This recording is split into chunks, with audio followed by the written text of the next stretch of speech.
Squad হলো অসুখে তো পাতলা পায়খানা ধরবো রে মরিচের গুঁড়ি দিলাম। এমনি করে খাইলে এবার দিব দেখলে চিনি। খাওয়া দেখলে তো জিবলার পানি এসে কিন্তু পড়তেছে স্বাদই। একবারে অস্থির লাগতেছে একবারে মুখ পাঞ্চি হয়ে আছে। একবারে মুখে ভরে যেতেছে পানিতে একবারে সরষের তেল সব বনাস সবাই একটু আমার চ্যানেলটা সাবস্ক্রাইব করবেন ব্যাস।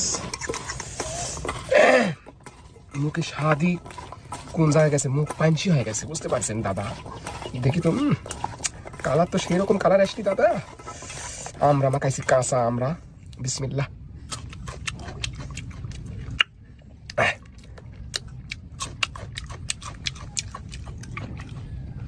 কি খাচ্ছি বুঝতেই পারতেছি না আমি।